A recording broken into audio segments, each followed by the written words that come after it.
They have had their fair share of sleaze, haven't they, the Conservative Party? And not like... I mean, all parties get a little bit of sleaze, but it's not like cool stuff like Labour, like punching a farmer or having 2 Jags. Theirs is... Do you remember that Conservative MP, Stephen Milligan? Found dead with a noose round his neck, amyl nitrate laced orange in his mouth, bag on his head, laid his tights. I'll be honest, I think he was wanking. But again, freedom to do what you want, as long as you don't hurt anyone. I mean, he hurt himself, he went too far. That is the accidentally... You know, that is the problem with the old asphyxie wank. You've got to get it just right, or you go too far and you actually die.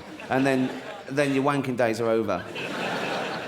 So, you know, if I was into that, wanking into an inch of my life, wearing ladies' tights and sucking oranges with a bag on my head, I'd have a close friend. I'd just say, listen, I love nearly killing myself whilst wanking, wearing all this stuff. If I actually get it wrong one day and accidentally kill myself, come round, leave the noose, get rid of all that other stuff. Just say it was suicide. And how do they know they're into all that? How do they first... Was he getting ready one day and he tying his tie, went a bit tight, went, oh. Fucking hell. And when they do that, they nearly die, and they get it right, and they survive, then they're swinging there when they finish, they get a glimpse of themselves in the mirror. Do they ever go, what the fuck am I doing? The first apocryphal tale or urban myth I ever heard was about masturbation. Not surprising. You hear those sort of things when you're sort of 14, 15, and that is a 14-year-old boy's main pastime. And it was told to us by a guy called David Beasley, and I talked about him on my animal show. He's the one that said, if you get captured by cannibals, they show you pornographic pictures, so you get an erection and there's more meat. And usually urban myths start with, oh, a friend of mine, right? Not this one. He said, I was wanking the other day, lads. Go on. He said, I was on my bed at home and I was naked. And I had my eyes shut and I was listening to music, I had my headphones on. And when I'd finished, I opened my eyes and my mum had been in and left me some tea and biscuits.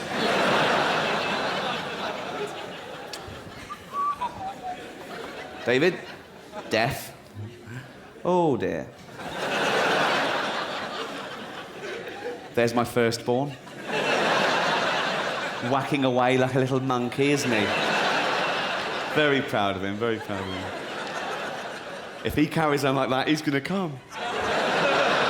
I better leave this so he knows his mother saw him. Think of that. Your mother walking in on you furiously masturbating. The other way round is worse.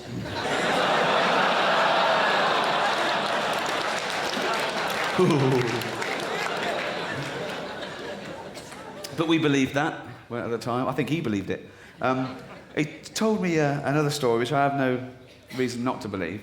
He said his brother was going for a job interview and he had to change trains at Crewe. And he was on the platform of the train and he shat himself. As you do. Just filled with diarrhea. And he thought, oh, and he had to make the interview. So he had 10 minutes to the train, and he looked across, like, saw Millets. So he squelched over to Millets and went in and went, quick, mate, Levi's 36. Right, okay, got the bag, made the train, went straight to the toilet, locked himself in, put the bag down, took his trousers off, took his pants off, poked him out the window, covered, cleaned himself up, flushed it all away, opened the bag. It was a jacket.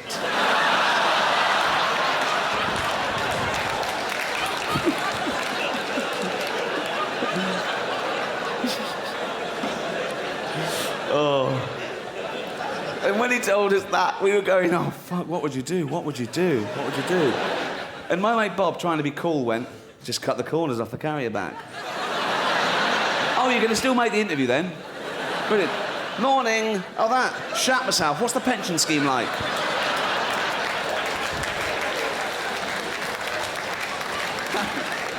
Like, you think, yeah. Phew. Ooh. Thank God for a carrier bag to hide my offal. Unbelievable. There are more drastic forms of protest, though, than marching and leaflets. In 1963, a Vietnamese Buddhist monk, as a protest against the Vietnam regime, went out into a public place, set himself alight and burnt to death. Did no good, because that's not a threat or a deterrent.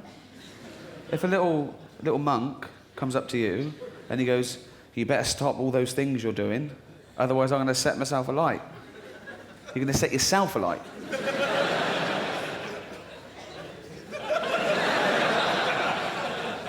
Fill your boots, mate. And no one cared, and I bet you don't even know his name, do you? I do. I've looked it up. It's absolutely true. His name was Thick Quang Duck. Or Crispy Duck to his mates. I've like, oh. John Lennon, a less drastic form of protest against the Vietnam War, the famous sleep-in. He stayed in bed for a week with Yoko Ono, and that was it. And people were going, brilliant, genius, that's excellent. And, I bet that little monk was fucking gutted. Hold on, what? Burn yourself to death or shag Yoko?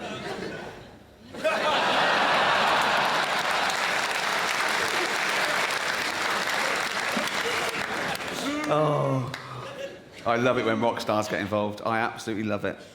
The political song. Ooh. Look out, mate, he's got a guitar. He's saying what he thinks in C.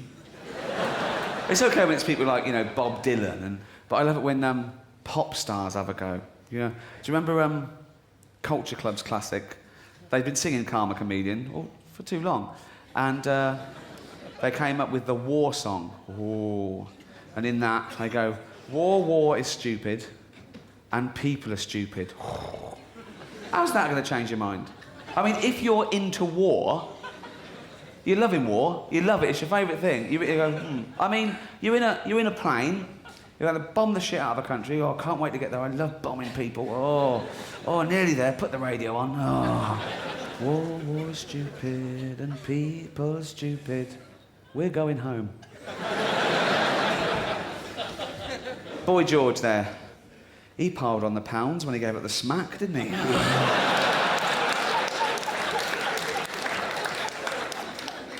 There's a fable there, kids. Every action has a consequence, so... Ooh. Billy Joel, after singing things like Uptown Girl, he then revealed his classic, his protest song against the world. We didn't start the fire. And in that song, it's basically a list, in chronological order, right, from 1949 to 1989, and he just mentions sort of 6 to 8 things each verse. I just read, it goes, Harry Truman, Doris Day, Red China, Johnny Ray, South Pacific Water, Witchell, Joe DiMaggio, Joe McCarthy, Richard Nixon, Studebaker, Television, North Korea, South Korea, Marilyn Monroe. That's not a song. That's a conversation with Rain Man.